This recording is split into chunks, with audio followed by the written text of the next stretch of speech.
Howdy, welcome to the Mays MasterCast. I'm your host, Ben Wiggins. It is a beautiful, warm day in Aggie land, and we are fired up for today's discussion.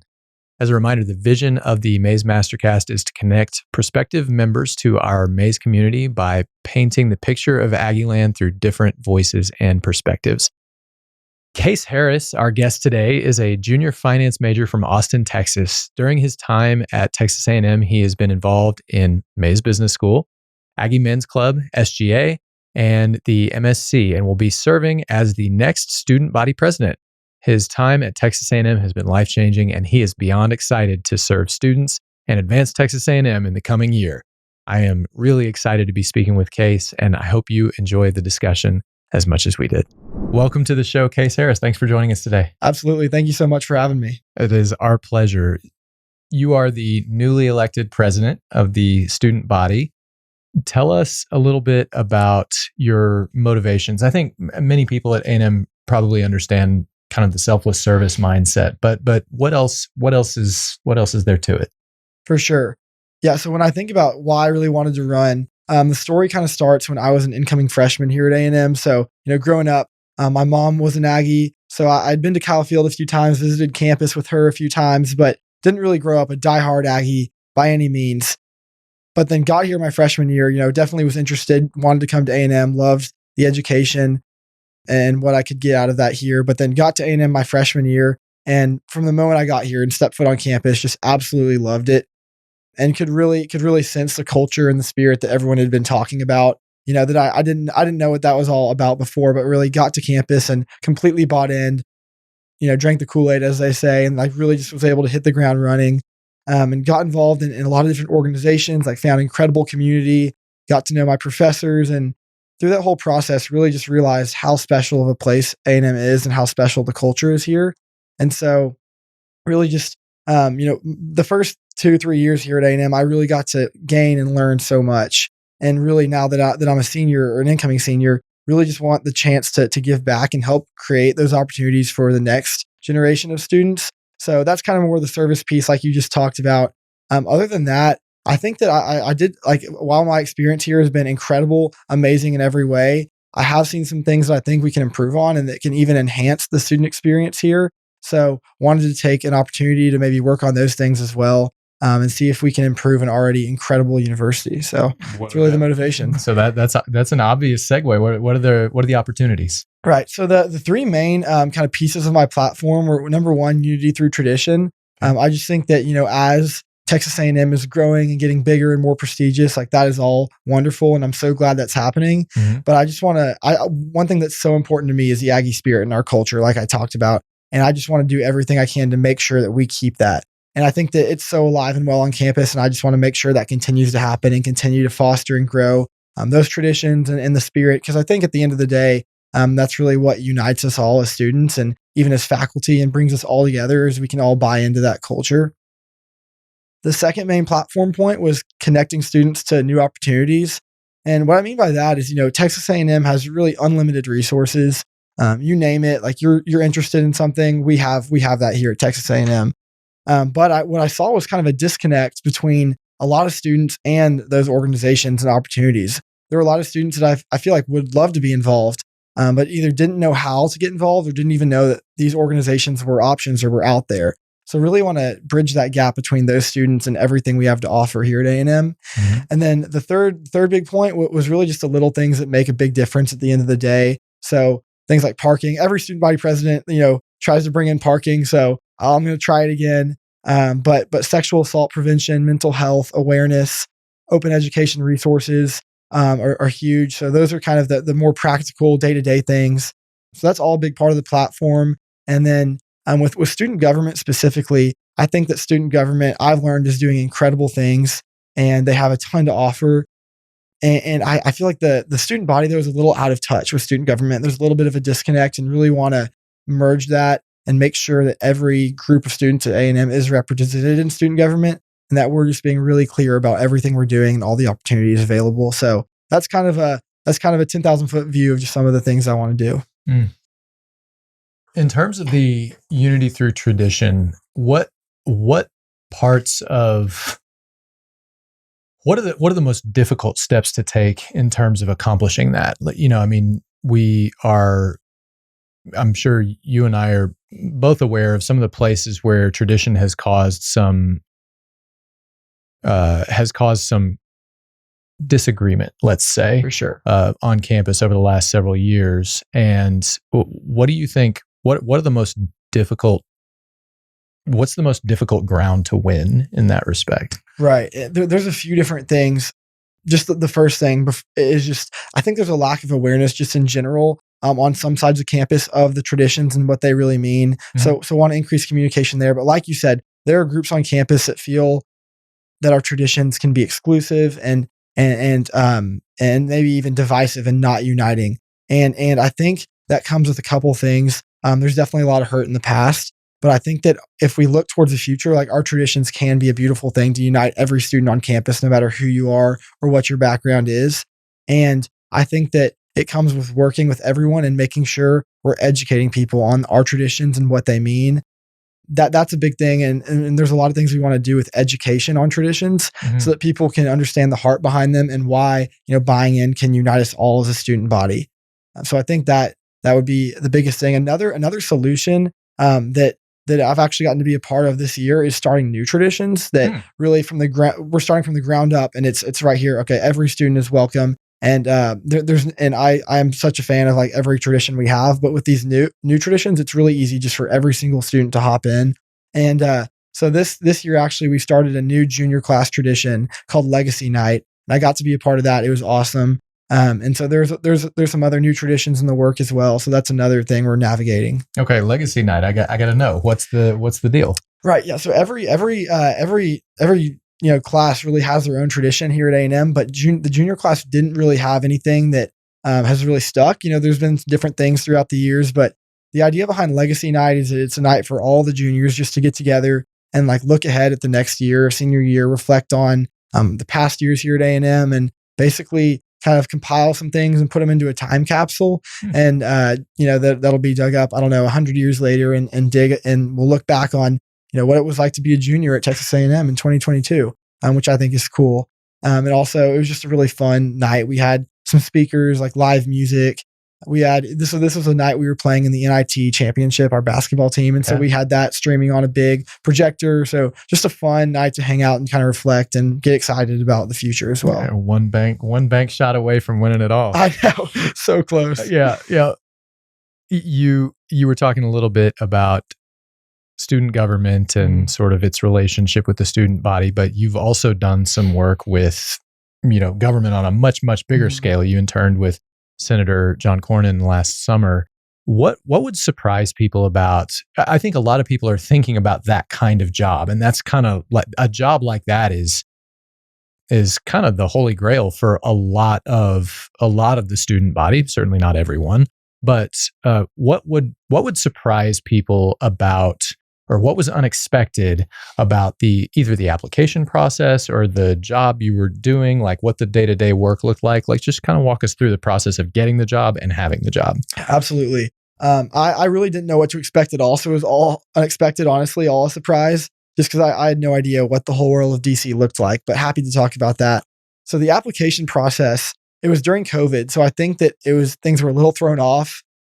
Really, I just submitted an application around February, and then I think I interviewed in March or early April, and then I finally found out that I got the internship probably early mid-April. So that's pretty late, like when we're talking about a summer internship. It was really really late in the process. I think that normally it's earlier, but obviously COVID was throwing things off. So did that, and then just talked to my parents. Was like, hey, I got this internship. Like, can I go to DC this summer? And they were like, sure thing. So we made that happen. Found a place to stay. And so it was a 5-week internship. So was there in DC. And yeah, I think that the day-to-day work, about half of it was really exciting. And I was getting to sit in on hearings and briefings and write up reports and that kind of thing. And then the other half of it was just really what you would imagine just an intern to do, like coffee and filling up printers and refilling the water bottles, watering plants. So really anything that just needed to happen, that was my responsibility. And so, like I said, like half of the work was really exciting, really cool. But my favorite part of of the internship, honestly, was like walking through just around the office or walking through the halls of the Senate office buildings.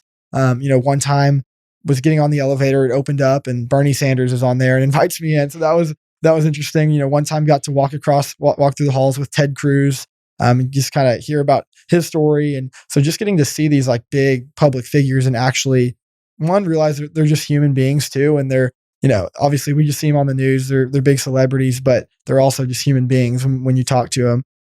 And just kind of getting to learn and hear from interactions from maybe our communications director and then policy director, how they're gonna approach a certain story or what they're gonna do with this piece of news, and just getting to hear those conversations was the coolest part for me. You said Bernie Sanders invited you onto the elevator. I'm picturing Bernie Sanders like the picture of Bernie like with his mittens on, like sitting down with his mask or whatever, looking irritated in the chair on the elevator. That's for sure. I wasn't going to bother him. I was going to wait till the next elevator, but he said, "Come on." So all right. Well, nice job by Bernie. When I was on my first week at Devious Maids, I was working in TV previously, and this job was kind of a big break for me to get into the writer's room and so forth. The showrunner was craving a cake pop from like the little lollipops with the cake on, in the cake shape, or with the cake from Starbucks on campus. And so he sends me to go get a cake pop, and then like everybody's like, "Oh, you're going to Starbucks?" And so I ended up with a 12-person Starbucks order. Right. So I'm doing the Starbucks carrying case juggle on the way back. I get back. I'm so proud of the work. I got everybody's order right. I walk back into the writer's room. The showrunner looks up at me and he sees my hands are empty. And he goes, and I didn't know what he was doing at first. And he just kind of looks confused. And then I realized I forgot the cake pop, which was the entire reason I went to Starbucks in the first place. So that's hilarious. Yeah, TV most embarrassing moments for sure. Now this summer you're interning with Raymond James Financial. Obviously a different job than what you were doing last summer. But what made you choose this particular opportunity? What made you interested in this? Absolutely. And before that, I just wanted to touch one more thing on the Senator Cornyn internship. Sure. Yeah, I don't know if anybody from the office would be listening to this, but if they are, those people, there's a lot of Aggies in that office, and they were incredible, so welcoming. Just really showed me an amazing time in DC, helped me learn and get plugged into every opportunity that I wanted in DC. And so they were absolutely just incredible in helping me to have a good experience. And just a huge shout out to everybody in Cornyn's office for making it a great time there. Thanks and gig 'em. All right, so Raymond James. But yeah, with Raymond James. So I really knew that, as a finance major, I wanted to go into investment banking for my first couple of years or longer. We'll see how it goes. But it's just a great opportunity to learn a lot about the finance industry. You're on live deals. It's a lot of hard work, but you are just really getting exposed to a lot. And then it opens up a lot of opportunities for you in your career. Okay. So I knew I wanted to do investment banking, and the recruitment process is pretty intense for IB. But recruited for a few different banks and really just liked the culture at Raymond James a lot. Got to go to their office and visit for a super day. I actually had 7 interviews in one day and then a written test. So I don't think my brain has ever been more fried than after my interview super day with them. Yeah. It was a lot. But really liked the culture there. Really liked all of the people that I saw and got to interact with. Felt like, yes, they were serious about work and they were learning a lot and they were doing some incredible deals, but also they had a good perspective on work-life balance and just on the bigger picture. So those are some things that really attracted me to Raymond James, but excited to intern there this summer. That's great. Is that super day? Is that a normal thing? It's a normal thing. How it usually happens? For investment banking, it is. And that's what I learned. But you go through a couple rounds of interviews. Maybe for me, they were on Zoom because of COVID or phone interviews, but a couple rounds of interviews and then super day, usually go into the office, and it was intense for sure. They just want to know if you can handle 27-hour workday. I guess so. 27. That's quite a few. It's a trick they teach you in early IB banking, how the 27-hour workday. Got it. So you obviously have had a lot of opportunity. You have set a great example. You've achieved a great deal. What has been your biggest challenge as a student and leader here, even leading up into recently? Like, what do you feel like you have not had the answers on, even as recently as a few months ago? Absolutely. And this is something I honestly still am not great on and struggle with. And it's finding the balance between being involved and doing and taking advantage of all of A&M's resources and opportunities, but also just taking time to be a normal college student and relax with your friends and hang out and play golf or whatever it looks like. And I tend to get in a rhythm of just going 100 miles an hour, which I love, and it's great at times, but also I need to do a better job of like setting boundaries and taking time just to relax and hang out. So I think that's one thing. Yeah. How do you what steps have you taken to be able to manage that? Like what hacks do you use to get yourself away? Mhm. Is there anything in particular? Honestly, I need to ask you that because I'm still learning, but I think a few things that come to mind. At first, when I first got the role of SVP elect, I was saying yes to every single thing. And so my schedule from really 8 a.m. to 11 p.m. or after that every day was full. Then I'd go home and try to do homework. And so realized that just wasn't going to work forever. So have learned how to manage that schedule better, say no to things, or even just like push things back a few weeks. And which is it's really practical just to say like, I'd love to, but this week is really crazy. Can we do it in a couple weeks? Sure. Also just blocking out time ahead of the week to, okay, this is the time I'm going to study, or this is the time I'm going to go just do this and relax, and maybe scheduling that out on the front end, because, in the midst of the week, it's really hard to create time for that. Yeah, you one of the things you're doing already, which is not being shy about saying, oh, I'd love to do it. This is a priority. You are important to me, but it's going to have to be 3 weeks from now. Right. And eventually it may get to where it has to be 3 months from now. Right. And that's okay. Being okay with that. And you'd be surprised how much grace you get from people on things like that. Another thing is just in terms of sort of, one thing that was a big help to me on time management is creating big blocks. So it's the 30-minute time block in your day is just enough time to do nothing. Mm-hmm. Like you barely even have time to get to what you want to do next. And an hour is usually enough time to like answer emails. Right. And that's pretty much, or reply to texts. And that's pretty much it. It's just communication. Mm-hmm. If you want to do any kind of deep work, and there's a book called Deep Work that talks some about this. It's fine, but really, if you want to get like actual brain work done, you just have to create bigger blocks for yourself. Yeah. And so that's, I don't know that there's necessarily a secret to it. Oh, another thing that I find helpful is when you are doing chill time, when you're taking time for yourself. I mean, there's kind of 3 categories. It's stuff, it's commitments. It's work, like your brain work, and then like chill time. That's kind of your third category of time management. And when you're doing time for yourself, it's whether it's playing golf with your friends, it's actually better if it has less like sort of redeeming social value. Mm-hmm. And so I used to, back 10 years ago, I had a conversation with my dad, Steve Wiggins, about this several years back. And before that, I would read books that my friends were reading. I would play games that my friends were playing. I would try to do stuff that like watch movies that were kind of in the zeitgeist or whatever.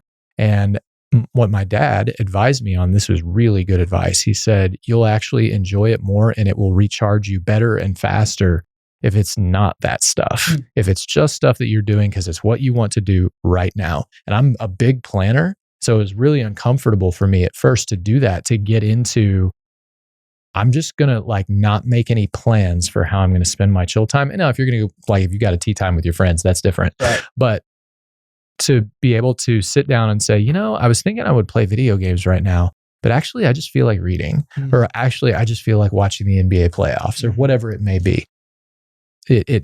You'll decide kind of what is best for you and helps you recharge the best. But letting yourself kind of just be in the moment in terms of that sort of thing can be very helpful. Well, that's really good advice. I really appreciate that. No problem. I hope it's helpful. We can have an ongoing conversation about it if you'd like that.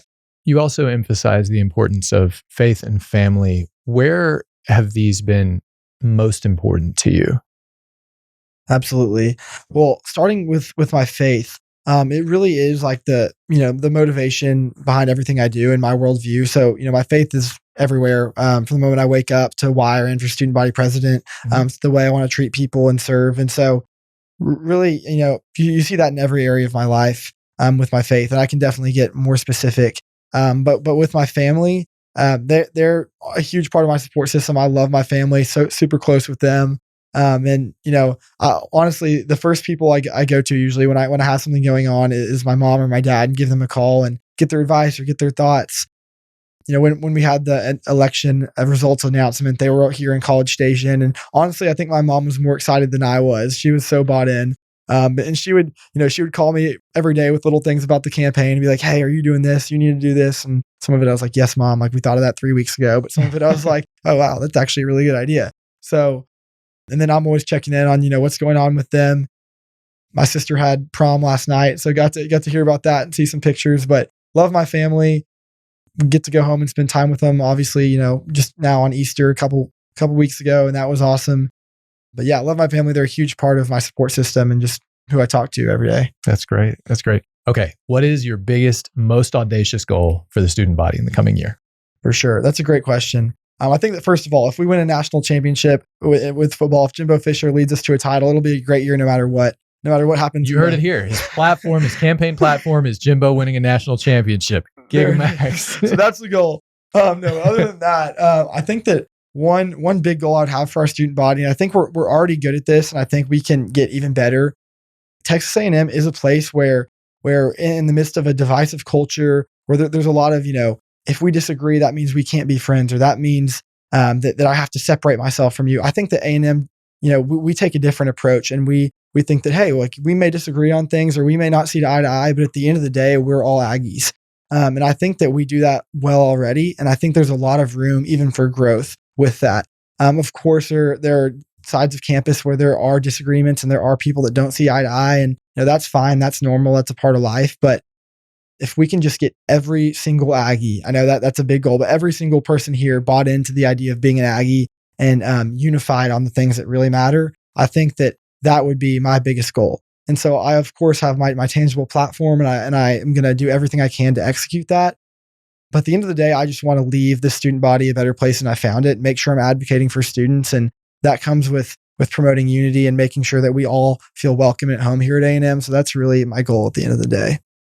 I think it's really constructive, and your generation is better at this than my generation, is the comfort with disagreements, and the idea that you're not shying away from the discussion that leads to disagreement just because like you and I may have differing perspectives on something, but being willing to discuss those things anyway, and not to hide from that discussion just because the end of the conversation is going to be on that particular issue, whether it's Trump or abortion or or whatever it may be.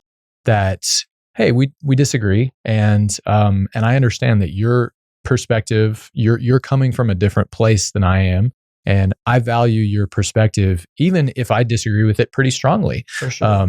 And I may think that you're completely wrong on certain things, but I still value you as a person, and I understand that a huge piece of what leads to that disagreement is just what we came from.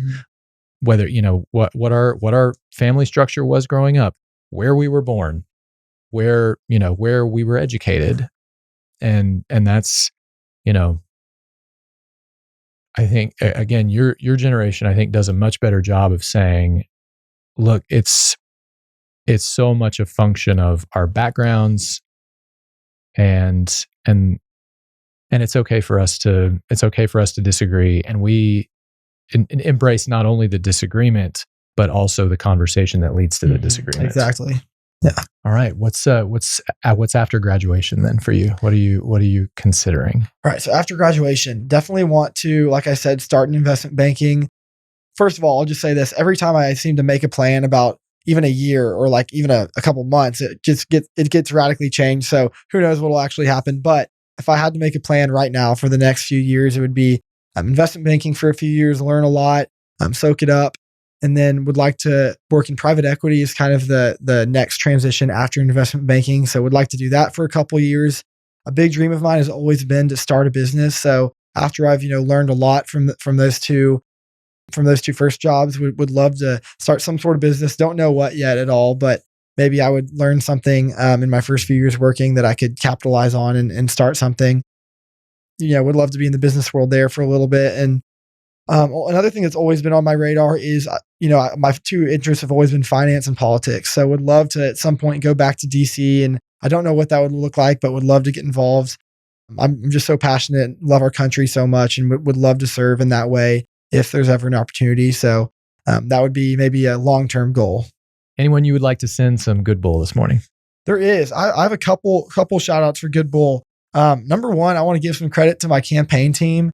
So my campaign team, if for people that aren't familiar, they really, during the Student Body President campaign, you have a team of people that really do all of the grunt work. And, I show up and speak and do that sort of thing, but there are people behind the scenes that set up every single thing along the way.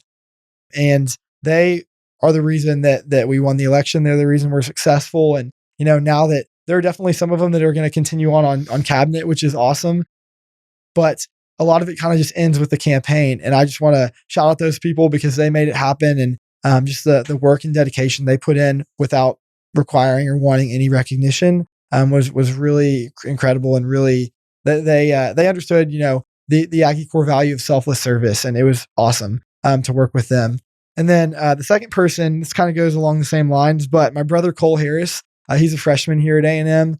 And similarly, he was just so bought into the campaign, like really did a ton with the freshman class and was just all on board. It wasn't even like he was helping out. It was like this is his own thing. And he was just so bought in and just grinding for the campaign. I think other than maybe my core leadership team, he did the most out of anybody for the whole campaign. And so I want to make sure that he gets recognized too, because he was awesome to work with and really excited to spend the next couple of years with him in College Station.